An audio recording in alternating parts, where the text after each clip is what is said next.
Então, gente, boa tarde. É uma satisfação muito grande estar aqui com vocês nessa tarde chuvosa aqui em Fortaleza. Felizmente, a internet tem segurado a onda. Hoje de manhã estive com o segundo ano, foi tudo bem. Agora vamos torcer para que também fique tudo tranquilo aqui no nosso encontro, tá certo? E aí, em algum momento, eu vou estar olhando os slides e não vou conseguir ver a manifestação de vocês, levantando a mão ou mesmo no chat. Então, caso alguém queira falar algo, pode acionar aqui o áudio e falar tranquilamente, não tem problema nenhum, tá certo? Me interromper durante a fala. Então, a gente vai finalizar hoje esse capítulo que diz respeito à globalização, né, à integração regional, não é isso? E caso vocês tenham alguma dúvida, alguma questão em relação a esse capítulo, vocês podem estar falando agora, do que a gente viu aí do começo do capítulo até agora. Se não lembrar agora, também pode ser no decorrer da nossa conversa, tá certo? Então a gente vai para a última parte, a parte 4. Ao final, tem duas questões de vestibulares que eu queria responder com vocês, tá? Atentamente, para que a gente possa captar aí os elementos, o que está por trás ali da questão textual, tá certo? Então vamos lá. Se alguém quiser falar, pode falar a qualquer tempo, eu não estou mais olhando para vocês, tá bom? Então a gente segue aí com essa pintora, a Ideia Santiago, né? E o Grande Baile vai ilustrar pela última vez. A história dos países, gente, ela está marcada por um processo de separa e junta. Tá? Mesmo a constituição das fronteiras que a gente tem hoje, né? A demarcação do Brasil, né? Dos outros países, Estados Unidos, a própria Europa também, né? Os conflitos que a gente vê ali na região da faixa de Gaza, tem visto agora, por exemplo, né? Israel em luta ali com alguns radicais islâmicos, né, do Hamas. Então, as sociedades humanas elas são marcadas por esse processo de separar e juntar, de mudar as fronteiras. Por exemplo, parte do Uruguai, né, que a gente chama de Uruguai hoje, pertenceu ao Brasil, né? O Acre pertenceu à Bolívia. Então, assim, mesmo para além dessa questão de integração regional, econômica e cultural que a gente tem observado na globalização, as sociedades humanas todas elas são marcadas por esse processo. Separa, junta, né, briga. Então a gente vê esse processo o tempo todo. E aqui essa imagem é a imagem dos BRICS, né? Que tem a China, Brasil, Rússia e Índia, que era um grupo, há um tempo atrás era bem fortalecido economicamente, né? Assim, eles conseguiam pautar algumas demandas econômicas, né? Agora perdeu um pouco mais de força. Mas essa imagem desse quebra-cabeça ela traz a referência aí aos BRICS, que são esses países, tá? Esses 4 países aí que juntos têm uma força gigantesca, né? Bater de frente aí com o poderio europeu e também com o estadunidense, tá certo? Poderio econômico, tá? Então, gente, esse processo de integração regional que a gente tem visto aí, Mercosul, União Europeia, NAFTA, surgiu para agregar o poder dos agentes internacionais. O que é isso? É eu juntar aqui no Mercosul esses países e aí a gente ter algum poder de barganha, né? Alguma possibilidade da gente se fortalecer no meio desse mercado tão poderoso que tem aí dos países centrais do capitalismo, né? Mas aí eu pergunto, será que a gente consegue mesmo gerar interesses comuns? Por exemplo, no Mercosul, vocês não acham que o Brasil tem uma certa hegemonia sobre a Argentina, o Paraguai e o Uruguai, por exemplo? Né? Será que consegue ter uma equidade? Será que consegue igualar esse poder? Né? É uma questão que fica aí. Se realmente esses blocos econômicos, né, essas integrações regionais, elas são capazes realmente de fazer com que os países que são menores tenham a mesma capacidade de negociar, de barganhar com os grandes. Né? Então, veja, na NAFTA, Estados Unidos, México e Canadá. Será que é possível do México negociar em pé de igualdade com os Estados Unidos? Então fica aí essa questão para a gente refletir, tá certo? Se a gente realmente, se esses blocos, eles distribuem o poder de forma equitativa entre os estados soberanos, tá? E aí, a partir da emergência desses blocos, gente, a gente tem como consequência uma nova configuração aí, mundial, né, que é expresso nos direitos dos próprios estados, dos países. Então, isso tensiona o direito dos países, né, essas organizações em blocos econômicos e culturais, e também no que a gente chama de direitos internacionais. Mas até que ponto, gente, esses direitos internacionais, eles garantem realmente a justiça para todos os países? Né? Será que realmente é observado? Tem sido muito falado essa questão dos direitos internacionais, dos tribunais internacionais, né, que julgam questões econômicas, né, ver se aquilo é justo, se não é. Mas será se efetivamente tem realmente um impacto em relação a isso? A diminuir as discrepâncias entre os países, a permitir que aqueles mais limitados, um pouco mais pobres, né, de recursos materiais, eles possam realmente se colocar, tá certo? E aí eu trago esse exemplo aqui da guerra ao terror. Um pouquinho antes de vocês nascerem, em 2001, e aí eu tive a ocasião de ver essas torres aí sendo atingidas por aviões na televisão, que já é uma característica da globalização, não é isso? Eu estava, inclusive, na US, quando a primeira torre foi atingida. Na segunda torre, quando foi atingida por um dos aviões, lá em Nova York, já estava sendo gravada ao vivo pelas televisões do mundo todo, né? Então, foi ao vivo esse impacto. E aí, depois disso, os Estados Unidos eles compreenderam que deveriam combater o terrorismo, né? Nesse caso, 11 de setembro de 2001, ocorreu mais de 3 mil mortes, né? Com a queda do World Trade Center. E aí, a partir dessa guerra ao terror, eles acharam por bem que alguns direitos assim já não deveriam ser tão observados.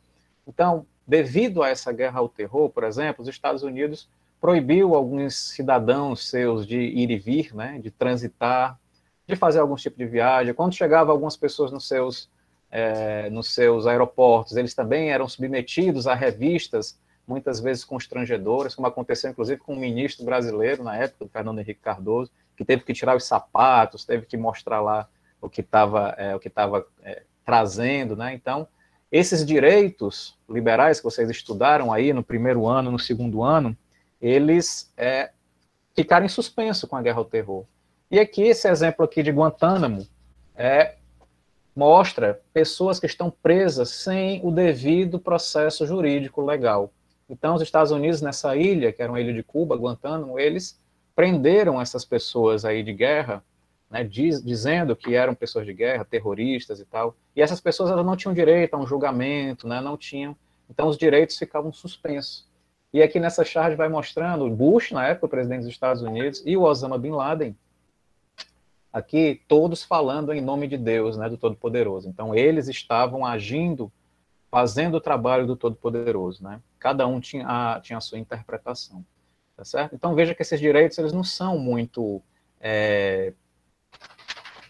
claros, eles não ficam muito bem definidos, nem no âmbito nacional, nem no âmbito internacional.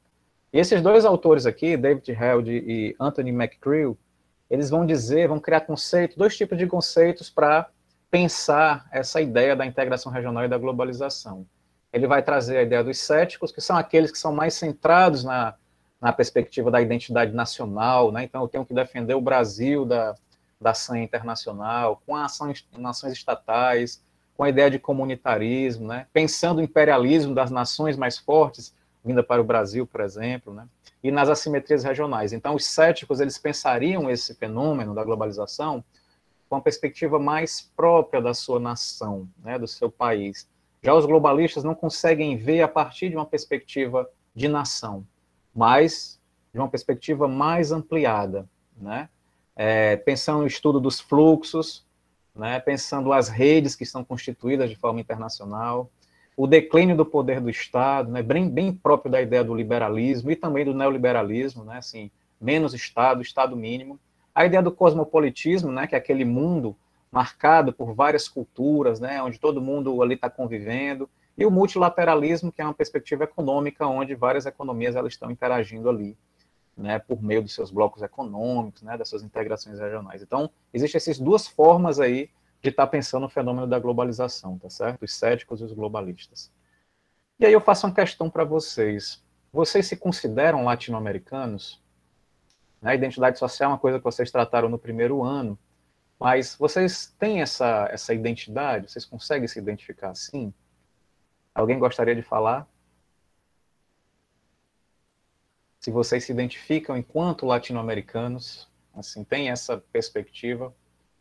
Porque há uma compreensão de que nós, brasileiros e brasileiras, a gente tem os olhos mais voltados para a Europa e para os Estados Unidos do que propriamente para os nossos vizinhos aqui na América Latina. Então é mais fácil a gente conhecer características ali da Europa e dos Estados Unidos do que propriamente saber algo sobre a Bolívia, né? Algo sobre a Colômbia, algo sobre o Chile, né? Então, há alguns autores que vão falar que essa conformação de globalização que a gente tem, esse modelo, essa forma de globalização, ela vai gerando identidades, né? Identidades a partir desses blocos. Então, por exemplo, a União Europeia. A União Europeia, ela gera um sentimento, né, europeu, mesmo que haja ali conflitos entre o leste e o oeste, né? O leste bastante tumultuado, o leste europeu com a República Tcheca, ali a antiga Iugoslávia, que teve um conflito terrível entre sérvios e né, na região dos Balcãs. Então, há um sentimento, apesar da Inglaterra ter saído, né? Vocês acompanharam aí ano passado, ano retrasado, né? A saída da Inglaterra do bloco da União Europeia. Então, será que a gente cria esse sentimento latino-americano? Eu acho que é um pouco mais, assim, acho que a gente tem pouco esse sentimento. Então, assim, essa terceira abordagem do fenômeno identitário, né, ele vai pensar a integração por meio desse fenômeno identitário. Tá? Então, sob essa perspectiva, países europeus com identidade europeia se reuniram na comunidade União Europeia. Tinha esse sentimento forte. Por analogia, aqui no Mercosul, brasileiros, argentinos, uruguaios, paraguaios, venezuelanos se reuniriam em um modelo de integração comum, o Mercosul. Mas eu tenho a impressão que nós não temos essa identidade latino-americana muito forte. Aí vocês estão estudando espanhol, aí é importante para facilitar a comunicação, os acessos, né, ao... Então eu tive a ocasião de visitar a Argentina, o Uruguai, e é muito interessante, essas são culturas que a gente poderia e deveria se aprofundar um pouquinho mais, tá certo? E aí esse Amin Maalouf, gente, ele vai trazer a ideia de um mundo global que precisa resolver uma série de problemas que a gente tem se debruçado, né, nesses últimos anos. Ele vai dizer que o que a gente chama de globalização é um fenômeno que foi conduzido pelo Ocidente, né, o que a gente chama de Ocidente, ali mais propriamente mesmo a Europa e os Estados Unidos, nós aqui na região sul, né, latino-americanos também compomos, mas digamos que nós não temos a hegemonia em relação à condução dessa região, né, e que está muito distante de atender aos ideais universalistas. Né? Essa ideia de globalização está muito distante de mostrar isso para a gente. Né? Então, ele vai fazer essa crítica, ele vai apontar esses problemas globais, tá certo? Então, a gente não conseguiu resolver uma série de problemas. Tá? Estava aqui estudando com os meninos mais cedo, no segundo ano, o retorno da fome no Brasil, né? Esse problema com a segurança alimentar que a gente tem se debruçado. Né? Então, uma perspectiva globalizante não conseguiu ainda dar conta de um direito básico, né, que é o de alimentação. Vocês devem ter recordado nas aulas anteriores também, né, essa questão de, por exemplo, no meio da pandemia, vários insumos e recursos que passaram pelos portos estadunidenses ficaram retidos lá. Né? Iam para outras nações, mas ficou retido lá, para talvez eles utilizarem esses insumos. Né? Então, essa perspectiva globalizante, ela não é algo que é dado, né? Não é que acontece. Então, para o Maalouf, é necessário abandonar antigas tradições ou posições nacionalistas. Então, essas referências que a gente tem, nacionalista demais, né? Só o meu país, né? Só a minha pátria, ela, por certa medida, também ela atrapalha essa ideia universalista, essa solidariedade global, né? Já que eu estou mais interessado em resolver os meus problemas, o resto que se resolvam por conta própria. Não é isso? Então, organizar a coexistência, viabilizar um desenvolvimento sustentável. Eu também falei com vocês aqui algo muito recente da soja brasileira, né, com a compra pelos chineses, né, algo que gasta muitos recursos naturais, como a água potável. Né? Então, pensar isso, né, pensar isso de uma forma racional, para consolidar uma solidariedade global. Digamos que hoje nós não estamos agindo sob a referência da solidariedade global, tá certo? Então a pandemia ela veio mostrar para a gente a fragilidade desse conceito. E aí esse Paragkhan, esse indo-estadunidense, né, indiano, meio estadunidense, ele vai dizer que o nosso mundo ele não seria integrado como a globalização quer mostrar que nós somos, mas ele é fragmentado, tá, na concepção dele. Ele é dotado cada vez mais de conexões dispersas entre o público e o privado. Então não tem essa conexão entre o público e privado, né?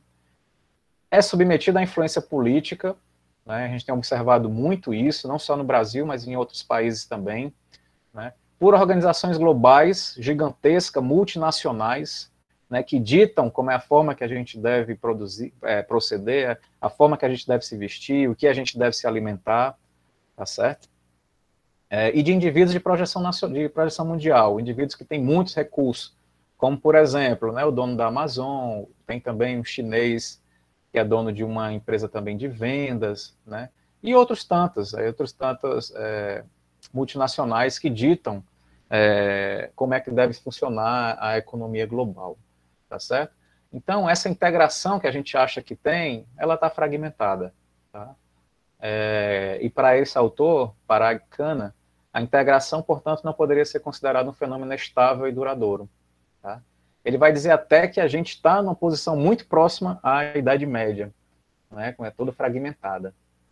E aí, vocês têm alguma dúvida em relação a isso que eu estou trazendo para vocês? Alguma questão que vocês queiram falar? Não. Não? Tá tudo ok? Porque agora a gente vai avançar sobre duas questões, né, sobre vestibular, que eu queria que vocês se posicionassem, tá certo? Em relação a elas, se for possível. Então vejam essa imagem aqui. Nós temos aqui um drive-thru do McDonald's sendo acessado por uma carroça. Não sei de onde é essa imagem especificamente, qual o país, mas ela fala bastante, né? Ela tem muitas narrativas aí, muitas que a gente pode estar pensando. E é isso que a questão ela vai trazer para vocês. Tá? Essa foi uma questão da Universidade Federal de Santa Maria. E eu vou ler para vocês agora. Em seu livro, Jihad vs. Macworld, Benjamin Barber foi incrivelmente profético ao descrever nosso mundo complicado, em que dois cenários aparentemente contraditórios desenrolam-se simultaneamente. Então, quais são os cenários contraditórios aqui nesse espaço? Seria, né, a emergência de uma empresa multinacional como a McDonald's para uma situação um pouco mais tradicional, um pouco mais local, como a carroça aí, né, um pouco mais de uma cultura mais tradicional. Então, você vê aí que são imagens aparentemente controversas, né, contraditórias. Então, essas imagens, elas estão desenrolando simultaneamente, ao mesmo tempo, tá? Onde cultura é lançada contra cultura, pessoas contra pessoas, tribos contra tribos, e outro, onde ímpeto de forças econômicas, tecnológicas e ecológicas exigem integração e uniformidade, e hipnotizam as pessoas em todo o planeta com o universo fast, né, que é rápido, de música, computador, comida, entre outros. Um Mecmundo unido pela comunicação, informação, entretenimento e comércio. Então veja que é bem visível, né, uma globalização por meio do consumo, né, por meio da música, o universo que ele chama de universo fast, né, esse autor aqui, né, pelo computador, pela comida que a gente come. E aí um fato interessante, eu cheguei em Montevidéu, na capital do Uruguai, e aí sempre coisa de sociólogo e antropólogo, né, quando você chega num território, num canto, você quer conhecer a comida local, né? Você quer conhecer como é que as pessoas... Porque se você for num shopping, aqui em Fortaleza, você for num shopping em Montevidéu, um shopping na França, eles são muito semelhantes, sabe? Eles estão bem próximos desse universo fast, né? Dessa coisa muito parecida. Então é como se houvesse realmente, né, uma cultura homogeneizante, né? Onde houvesse uma cultura onde a gente pudesse transitar em todo mundo e pudesse encontrar aquilo. E aí, qual não foi minha surpresa quando eu cheguei lá na parte histórica e vi lá Burger King, McDonald's, né? Todos esses girafas, todos esses girafas não. Esses fast food que a gente conhece aí que são internacionais, né? Então, assim, você vê que tem essa força realmente, né? A questão econômica, ela tem essa força. E da comunicação também, que a gente consome as músicas, né? A gente consome as músicas que vêm lá do centro do capitalismo, como na Europa, como nos próprios Estados Unidos também, né? As nossas tecnologias, aqui a gente consome também um outro polo importante, a China hoje, né? Por exemplo, os celulares Xiaomi que tem, os iPhone e tantos outros, né? Então isso está bem estabelecido. E aí, há um tempo atrás, o que tinha era conflito entre culturas, né? Cultura contra cultura, havia esse embate, aquela cultura que era melhor do que a outra, pessoas contra pessoas, tribos contra tribos, né? Agora não. Agora tem essas forças econômicas, tecnológicas que tentam homogeneizar, tá certo? Então, o autor desse livro, Benjamin Barber, ele traz isso, essa reflexão, tá? Vamos para a questão. O texto e a figura compõem um quadro que aponta para uma das contradições socioeconômicas mais marcantes da globalização, né? De um lado ali o McDonald's, do outro a carroça, né? E aí também a reflexão que ele faz hoje da cultura local, daquela briga que existia anteriormente entre os territórios, entre os países, questões culturais, hoje é homogeneizado pela economia, pelas grandes empresas multinacionais, por exemplo. Comando da questão. São elementos constituintes dessa contradição. O que é que constitui essa contradição que está nessas fotos? Vamos lá. Letra A. Poder das empresas nacionais? Não, né, gente? Assim, naquela imagem não tem falando poder das empresas nacionais, tem falando poder das empresas multinacionais, das empresas internacionais. Não é isso? Então, veja o que ele está pedindo na questão, o que é que a questão traz, tá certo? Em um outro contexto, ele poderia estar falando do poder de empresas nacionais, mas não nessa questão, tá certo? Então, essa primeira a gente já consegue afastar, mostrando que ela não está trazendo isso. Segundo ponto, popularização do sistema de transporte em massa. Também não é isso, né, gente? O nosso transporte de carroça não é um transporte em massa, né? Convenhamos. Letra B, democracia em todos os países do mundo. Essa imagem fala sobre democracia em todos os países do mundo? E outra coisa, não existe democracia em todos os países do mundo, né, gente? Então, sempre que tem essas palavras, todos, nunca, sempre assim, tenham cuidado, tenham cautela, né? Coloca um pulguinho atrás da orelha, tá certo? Outro ponto da questão B de bola, autoritarismo e desorganização da sociedade civil das nações subdesenvolvidas. Também não trata disso, né, gente? Pode haver? Pode sim, mas não trata disso, tá certo? Letra C, incentivo à integração econômica. Há incentivo à integração econômica ou há uma imposição de uma empresa multinacional sobre uma região local? Né? Será que tem incentivo à integração econômica, essa imagem? Né? Ponto 2 aqui da C. Altos índices de empregabilidade, em especial nos países africanos. Também não trata disso, né, gente? Não tem referência a países africanos, apesar de eu não saber de onde é essa carroça, né? Altos índices de empregabilidade, também não se trata disso, né? Incentivo à integração econômica, também não. Letra D de dado. Intensa homogeneização do espaço. Olha que a gente estava falando de homogeneização a partir dessas empresas multinacionais.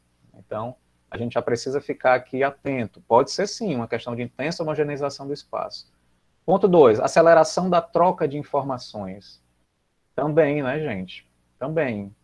Né? A partir de informações que a gente vai coletando, né, a gente vai se apropriando de recursos que vêm de fora, querendo consumir aquilo que vem de fora, tomando conhecimento. Então, essa questão de dado, ela tem tudo para ser a questão correta, né, para ser os elementos que estão sendo tratados aí, tá certo? E também essa questão da aceleração, no sentido de que, mesmo ainda tendo a carroça, né, esse meio de transporte ainda mais antigo, né, já há proliferação de empresas multinacionais, né, de forma acelerada, tá certo? Universalização de produtos e facilidade de circulação de riqueza. Não trata de facilidade de circulação de riqueza, até porque os recursos que essas empresas conseguem nos países onde elas estão atuando, elas são remetidos para onde é a origem da empresa, tá certo? Então, não tem aqui a facilidade de circulação de riqueza. Valorização do trabalho formal e melhores condições de trabalho. Também não trata disso. A gente sabe como funciona essas empresas, né, com um trabalho precarizado. Não sei se vocês já tiveram a ocasião de trabalhar nelas, mas talvez conheça alguém que trabalhou, então seria interessante perguntar como é que é a condição de trabalho nessas empresas. Tá certo? Então, gente, é a letra D, tá? Intensa homogeneização do espaço, aceleração da troca de informações. Alguma dúvida em relação a essa questão, gente? Que vocês queiram trazer? Alguma questão? Para mim ficou bem claro. Ficou claro, Sérgio? Aham. Beleza, beleza. Qualquer comentário, gente, que vocês tenham, fiquem à vontade, tá certo? Vamos lá, vamos para a próxima. Universidade Estadual de Goiás, tá? Não quero que a minha casa seja cercada de muros por todos os lados, nem que minhas janelas sejam tapadas, tá? Quero que as culturas de todas as terras sejam sopradas para dentro de minha casa o mais livremente possível. Mas recuso-me a ser desapossado da minha por qualquer outra. Olha que interessante, aqui esse autor Gandhi, no Relatório de Desenvolvimento Humano de 2004, né? Mesmo ele atento às culturas internacionais, mesmo ele atento às informações que vêm de fora, né? As questões culturais, também econômicas, esta pessoa ela não abre mão daquilo que é bem próprio do espaço dela, da região dela, da cultura dela. Então, ela mesmo, né, aberta, não desejando que suas portas e suas janelas sejam tapadas, numa linguagem bem poética, né, numa linguagem um pouco mais lírica, mais literata, ela vai dizer que se recusa a ser desapossado da minha por qualquer outra. Então, mesmo atuando nesse cenário homogeneizante aí, econômico, ela vai defender, né, a sua própria cultura, a sua própria identidade, tá certo? Vamos lá. Diego, Considerando-se as ideias... Pois não. eu acho que bem que essa fala, né, do Gandhi é meio que o ideal que a globalização tentou vender, né, que seria de que a globalização seria uma troca de culturas, de conhecimentos, uma conexão entre culturas e você ia poder mostrar essa cultura para diversas pessoas. Só que na prática a gente ocorre aqui, há sim, conhecimento de várias culturas. O problema é que uma cultura mais padronizada, mais adequada ao neoliberalismo, é imposta a diversas culturas sem a liberdade de aparecer uma conexão entre elas. É sempre uma sobreposição e extinguir isso das outras culturas. Meio que aconteceu algo parecido, né, com o Japão, por exemplo. Com a influência dos Estados Unidos, né, alguns dos esportes que eram mais praticados lá deixaram de ser para que o beisebol fosse se tornar o esporte cara do país. Tanto que há muitos campos de beisebol por lá, algo que não tinha antes da interação com os Estados Unidos. Se sobrepôs a outros jogos e outras coisas que eram naturais do país. Olha que interessante, mano, que você traz. Justamente isso. Isso que o Marlon me falou até me lembrou uma outra coisa que passou pela minha cabeça outro dia, que eu até vi um outro pessoal comentando, que realmente essa coisa de sobreposição da cultura, eu acho que já até existe há muito tempo, e é algo meio histórico, né, se você parar para pensar, porque até hoje as culturas e religiões africanas são muito discriminadas, sabe? Tipo, os caras, sei lá, veem algum tipo de forma de manifestação africana e já diz, não, isso é macumba, isso é não sei o que, sabe? Isso é meio que um estereótipo que se criou, eu acredito que por causa talvez da influência da Igreja Católica, né? Que meio que queria meio que criminalizar, né? Esse tipo, outros tipos de religião. E aí a gente vê isso até hoje também, né? Como até o exemplo que o Marlon falou, em que as culturas se sobrepõem e isso influencia na nossa perspectiva de hoje em dia. Exatamente. Se a gente for sondar, há vários exemplos, não é, em relação a isso. Até o pratinho que a gente gostava de comer na minha época, que eu estava na escola técnica, né? Eu tinha um pratinho na Praça da Gentilândia que a gente gostava de comer um baiãozinho com vatapá, arroz com vatapá. Isso foi sobreposto para que as pessoas fossem para o Shopping Benfica, né? Comer. E aquelas pessoas que sobreviviam dessa economia local, elas foram prejudicadas de alguma forma. Da mesma forma, as bodegas, né? Meu avô tinha uma bodega. Meu avô cuidou da família dele toda por meio de uma bodega que ele tinha aqui no centro de Fortaleza. Mas essas bodegas elas estão sendo sobrepostas pelos supermercados, né? Pelos grandes conglomerados. Carrefour já se encontra aqui no Brasil durante longo tempo, né? E outras Sim. tantas também. Hoje, nas grandes metrópoles, basicamente, eu acho que não tem direito comércio do seu João, sabe? Do Hum, cara lá que tem um comércio próprio dele. Basicamente é tudo grandes empresas que montam várias filiais e tal, então, por aí. exatamente, Sérgio. Exatamente.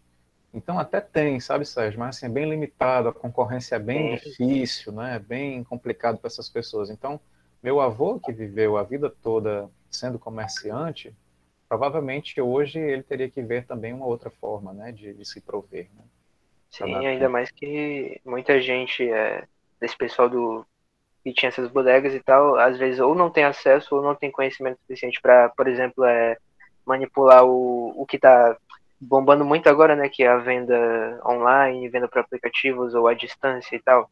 Uhum. Aí imagina, né, essas pessoas concorrendo com grandes empresas que têm esses recursos, que têm esse conhecimento. Aí fica bem difícil, né? Infelizmente é bem limitado mesmo. Exatamente.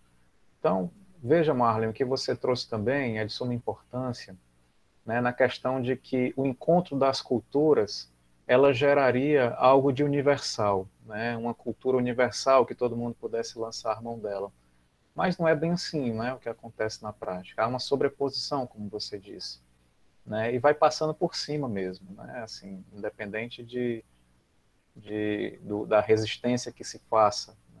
Então, a globalização, digamos assim, ela não tem esse caráter universalista, né, o atento ao bem comum que deram a entender ali na década de 70, na década de 80, onde houve o disparo, onde houve o neoliberalismo teve uma força maior e esse termo globalização foi cunhado, como foi mostrado para vocês. Né. Então é isso. Então o Gandhi ele traz essa reflexão, né? Ele quer conhecer todas as culturas, ele tem esse ímpeto, mas ao mesmo tempo ele não abre mão da sua condição indiana, né? Da sua condição hindu, o que ele era, né? Que ele vivenciava, tá certo? Então vamos lá, vamos ver a questão. Feito isso, vamos aqui para ver o que é que ela pede, né? Considerando-se as ideias pressupostas no texto, tá, gente? É só o que está no texto quando a gente for responder essa questão. Infelizmente é assim. Mas na nossa vida depois, enquanto pesquisadores, enquanto trabalhadores, a gente vai poder pensar e refletir sobre as coisas e colocar de uma forma um pouco mais subjetiva, certo? Porque há várias perspectivas em relação a isso. Essa perspectiva que eu trago é uma delas, mas há pessoas que compreendem de forma diferente, tá? E tá tudo bem isso, tá? Tá tudo bem. Letra A. Afirma que a globalização aumentou de modo sem precedente os contatos e a união entre os povos e seus valores, reforçando o respeito às diferenças socioculturais. Nem sempre, né, gente? Nem sempre ela reforçou o respeito às diferenças socioculturais. Ela, sem dúvida, aumentou, né? Sem precedente o contato que a gente tem com os outros povos, né? Eu até falei brincando na aula anterior que eu não conhecia as músicas russas, né, que estava sendo produzida, e aí um colega disse que elas eram muito boas, né? Eu disse depois que ia atentar para elas, assim. Mas se a gente quiser hoje escutar música russa, a gente consegue sondar a internet, consultar a internet e ouvir. Então aumentou realmente, sem precedentes esse contato, mas no entanto, o reforço ao respeito às diferenças culturais a gente não tem observado, certo? Letra B de bola. Critica a intolerância com relação a outras culturas. Sei, vamos ver. Gerando assim os conflitos comuns neste novo século. Bem, os conflitos comuns neste novo século não é bem essa entre as culturas, né?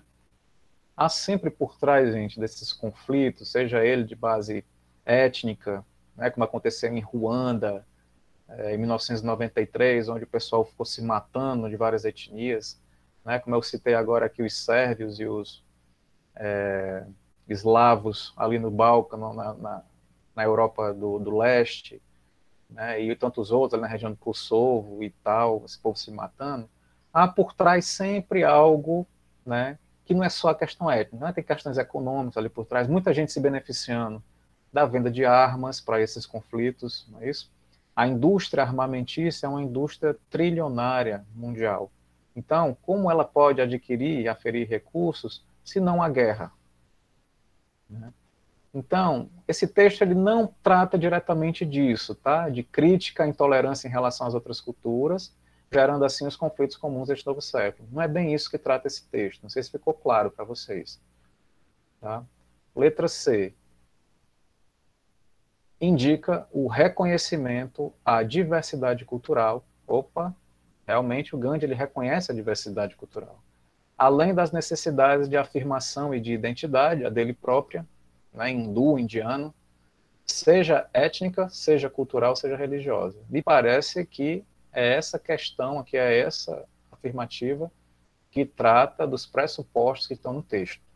Mas vamos ver a letra D, porque de repente, né, em prova tem assim, dependendo de quem faz, né, há uma mais certa do que a outra, né, tem, dependendo aí de quem está, a banca que está produzindo esse material. Então é sempre bom a gente ler todas, mesmo que a gente identifique que a primeira, a segunda é a certa, a gente vê se realmente é isso mesmo. Letra D de dado.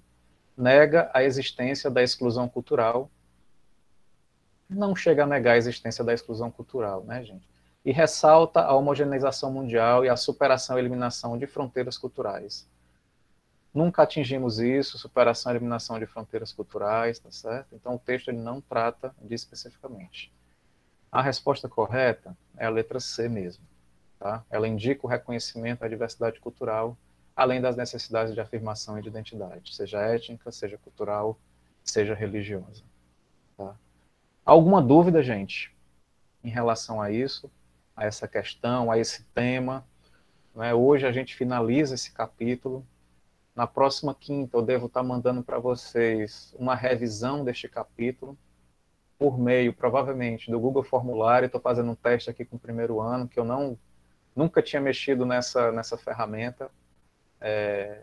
E aí eu estou aprendendo a fazer isso, trazendo questões sempre, né, assim, muito próximas às questões dos vestibulares, para que vocês possam ir se familiarizando, né, com esse tipo de questão, principalmente no eixo das ciências humanas. Vocês têm alguma dúvida, alguma questão que queiram tratar sobre esse capítulo, relativamente extenso, né, 4 partes? Se vocês tiverem, vocês falam que a gente já está chegando na reta final aqui do nosso encontro. Podem fazer qualquer questão, caso queiram. Lembrando que hoje, às 18 horas, será a reunião de pais de vocês do terceiro ano, né? Que vocês possam lembrar aos pais, às mães de vocês, para participar desse momento que é importante também, né? De fazer essa interface com as famílias. Então, lembrem a eles às 18 horas, certo? Alguma questão, gente?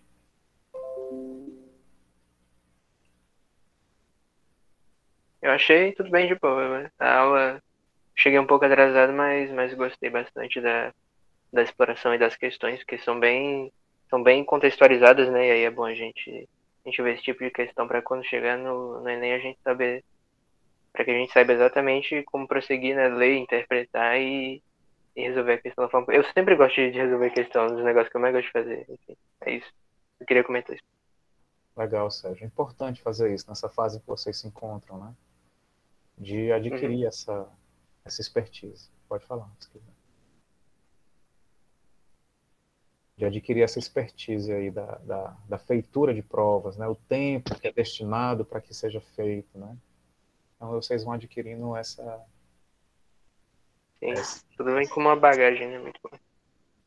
Exatamente, exatamente. Diego, Pois não. só aproveitando, acho que foi o Sérgio que mencionou, né, sobre a questão da intolerância religiosa com as religiões de matriz africana, né, Sim. Isso. que se relacionam tanto, né, com a questão da globalização, se relaciona bastante até. Aí eu queria saber se esse tema ele é bastante cobrado nas questões, assim, de vestibular. Marlen, estava conversando com uma colega socióloga ontem sobre isso. Ela é professora também da rede. Ela disse que o Enem ela é também uma prova política, sabe? O que eu quero dizer com isso? Eu quero dizer que, de acordo com o governo que se encontra, as questões elas são um pouco mais sinalizadas para um lado, sinalizadas para outro. Né? Então, por exemplo, ela estava dizendo, brincando comigo, né? Já que ela é professora há mais tempo, há mais de 10 anos, apesar de ter sido minha colega na UES, eu fiz um caminho que eu me encontrei com ela agora. Estou iniciando o ensino médio agora, né? O ensino médio. Mas ela disse assim, por exemplo, Diego, hoje, por exemplo, no cenário que a gente tem hoje, não tem questões que tratam da ditadura civil militar, por exemplo, né? Assim, no último Enem não veio. Questões mesmo que dizem respeito às minorias também tem sido, de uma certa maneira, que chama de minoria, né? O movimento negro, o movimento de mulheres. Por exemplo, Karl Marx não caiu, né, na sociologia, apesar de na UES cair, a UES gosta muito, ela estava me dizendo isso. Mas, Marlen, eu acho que esse tema ele tem tomado uma visibilidade maior, sabe? As religiões de matriz africana. Essa referência, eu acho que o movimento negro ele tem conseguido dar visibilidade a essas coisas que estavam para debaixo do tapete, que eram vistas com um viés um pouco atravessado, né? Como uma cultura menor. Hoje você consegue ver mais espaços. Eu pedi uma vez para vocês pesquisarem no Instagram os perfis que tratavam de sociologia. Então, no Instagram mesmo, você consegue ver perfis muito interessantes que discutem, né, as culturas de matriz africana. A gente começa a entender bem como era que era a constituição desses povos escravizados que vieram ao Brasil. Nós temos aí muitas séries no Netflix que estão disponíveis também para que a gente tome conhecimento. Então, é um tema que certamente ele pode vir a aparecer, né? Ele pode vir sem dúvida, é um tema muito presente. Vocês viram aí no Big Brother Brasil a discussão sobre o racismo, né? Presente naquele espaço. Vez ou outra vocês observam também na imprensa referência a práticas de racismo, né? Então é algo que está bem evidente, sabe, Marlon? Eu acho que vale a pena você adquirir argumentos interessantes, conhecimento sobre esse tema para fazer as provas, certo? Já que eu acho que você também vai fazer a UES, né, além do Enem, e pode eventualmente escapar, sim, uma questão dessa no Enem. Eu acho que está na ordem do dia. Então, é algo muito interessante. Eu mesmo hoje tenho me debruçado muito sobre as religiões de matriz africana, uma curiosidade imensa sobre o candomblé, a umbanda, né, e outras formas de organização, né, já que toda a nossa cultura brasileira, se a gente pode chamar assim, ela é profundamente marcada e atravessada por esses marcadores africanos, né? O jeito que a gente fala, a comida que a gente come, né? Um tipo de roupa, muito atravessada pelo referencial dos povos originários, que eram aqueles que estavam aqui quando chegaram os europeus, e também pelo povo africano, principalmente a cultura banto, né? Que é muito forte aqui no Brasil. Então, acho que vale a pena sim, viu? Acho que é algo que... Que bom que eu sempre gostei muito do tema, né? Religiões africanas e cultura negra. Eu sempre estudei bastante. Uma das três coisas que eu estava vendo bastante, ultimamente, quando eu estava estudando, era tanto esse fenômeno da demonização das religiões de matriz africana, como visto como algo ruim, como algo mal, né? Por exemplo, até a denominação da palavra macumba em si, né, que é utilizada para algo ruim, sendo que macumba na religião africana, ela não designa um ritual ruim, mas todo e qualquer ritual religioso, desde Exato. casamentos, a bênçãos, batismos, e a gente incorpora no nosso vocabulário como um feitio de magia ruim, né, como Exato. algo ruim. Aí eu estava estudando bastante isso também, o ataque exacerbado de terreiros no Brasil e o Sim. candomblé em si. Então é o tema que eu Você vê, estava vendo muito. você vê Uhum. como as palavras perdem completamente o sentido ao decorrer dos séculos ou das décadas e ninguém toma uma atitude assim grande, sabe, com proporções altas para realmente como é que eu posso falar? Proporcionar às pessoas o real sentido daquela palavra, sabe? Aquilo fica fixado na nossa mente e conforme as pessoas vão envelhecendo, o tempo vai passando, aquilo vai ficando e aí fica até hoje, né? Muita gente tem esse significado ruim, tanto das religiões africanas em si, como desses termos, né? Pejorativos e tal.